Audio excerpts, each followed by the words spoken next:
Mulțumim tare mult, Betty! Și deși în prezent există din ce în ce mai multe instrumente online prin care putem să facem plăți și să avem acces la servicii publice, fără cozi la bănci sau la instituții, mulți cetățeni preferă în continuare să plătească numerar. Pentru a ajuta pe oameni să înțeleagă mai bine opțiunile pe care le au și beneficiile lor, Biblioteca Publică de Drept organizează pe parcursul acestei luni și nu doar cursuri de e-servicii. Mai multe detalii vă invităm să aflăm împreună în această dimineață de la Stella Goreaci, șef serviciu al bibliotecii. Vă spunem bună dimineața! Bună dimineața! Bună dimineața! Spuneți-ne când ați lansat acest curs și de unde ați simțit că e nevoie ca oamenii să afle mai multe despre acest domeniu? Cursul a fost lansat mai de mult, nu este ceva nou, dar de unde am aflat? Am aflat pentru necesitatea populației. Da, am mers și eu inițial la un curs de instruire, la care a fost organizat de către Centrul de Guvernare Electronic, pe atunci așa era intitulat, la moment este Agenția de Guvernare Electronică. După acest curs am fost instruită și văzând că sunt foarte utile informații care ar fi de folos și cetățenilor noștri, și anume am început cu utilizatorii bibliotecii noastre, urmând ulterior cu toți doritorii. Și care sunt principalele informații pe care le pot afla cei care vin la curs? Deci, acest curs oferă accesul la actele statului. Deci fiecare cetățean poate să solicite online orice serviciu de stat, să-l fie duplicatul de naștere, fie un serviciu de ECNAM sau ECNAS, îl solicite online prin intermediul serviciului portalului de guvernare electronică și totodată poate și să-l achite fiind acasă, doar având acces la internet. Îl achită, îl semnează și așa mai departe. Deci,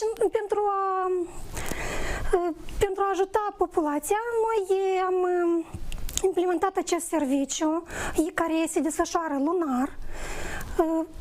Cursul dat conține 4 instruiri, 4 sesiuni, cu începere în fiecare zi de marți.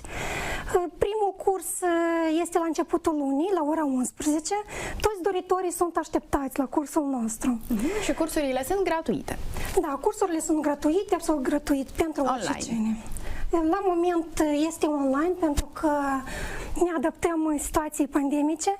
Anterior, când a fost implementat acest curs, se desfășura fizic, față în față cu utilizatorii, cu un grup micuț de până la 6 persoane, dar ulterior cursul a căpătat interes din partea oamenilor și, intrând în situația pandemică, am început să oferim acest curs și online și să vă spun că impactul este foarte mare, că nici nu ne-am așteptat. Și așa cum ne ziceați, cursul are loc în fiecare lună și în ziua de marți. Dacă într-o lună sunt cam 4 zile de marți, da. Voi ați decis să divizați cursul în 4 subiecte principale. Care sunt acestea? Deci în prima zi de marți noi începem cu familiarizarea portalului serviciilor publice, ce este, cum putem să solicităm, din ce este alcătuit acest portal.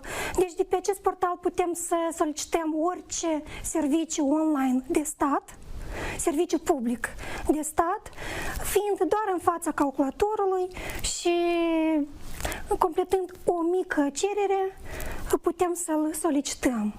După care mergem la o altă etapă, cum putem să achităm un serviciu, pentru că servicii sunt diferite, și cu plată și gratuite. Mă refer la serviciile de stat la care le solicităm. Și deci, în primul curs, prima sesiune, vorbim despre ce conține acest portal. Aducem la cunoștința omului că există așa ceva, așa posibilitate și modalitățile de achitare a serviciului. Vorbim despre persoanele care vin să vă frecventeze aceste cursuri. Cine ei sunt așa în mod obișnuit? La început început, să spun sincer, am început, încă nu era în acces deschis, am făcut instruiri doar pentru bibliotecarii din filialele bibliotecii municipale, pentru ca ulterior bibliotecarii să poată transmite mai ușor informația. Dar totuși am rămas biblioteca noastră cu acest serviciu și se adresează orice persoană, orice vârstă, fie pensionar, fie persoană fizică, cetățean simplu, oricine, tânăr. Și care sunt de obicei acele instituții de la care au nevoie oamenii de tot felul de lucruri? Poate să scrie cereri, poate să le fie eliberate vreun act. Care sunt cele mai, nu știu, comune instituții? Să încep cu cele care sunt cele mai solicitate.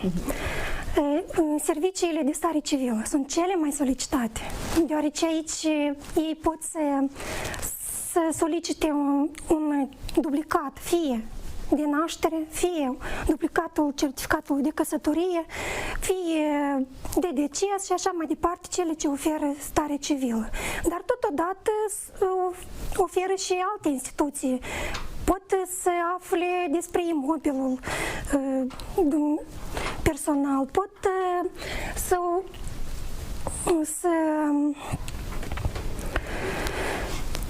să solicite diferite servicii ce țin de ECNAS și ECNAM. Deci acestea sunt două sesiuni aparte, sesiunea a treia, sesiunea a patra, unde cetățenii află ce servicii pot să solicite de la aceste instituții.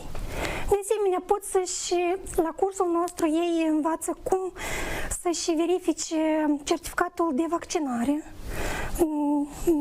dacă să-l descarce, desigur. Astea sunt. Despre sesiunea a doua n-am vorbit, anume ne axăm pe portalul cetățeanului. Ce conține acest portal? Sunt toată informația personală a fiecăruia. Deci doar logându-se prin semnătura mobilă sau fie electronică, ei au acces la toate datele personale. Ce au de achitat, unde au de achitat, dacă au careva datorii și cine le-a vizitat. Un moment foarte important, semnătura electronică. Da. Învățați cum să beneficieze și de o semnătură electronică sau una mobilă. Da, desigur. Acesta ei află în sesiunea a doua despre tipurile de semnături și cum pot să beneficieze de aceste semnături.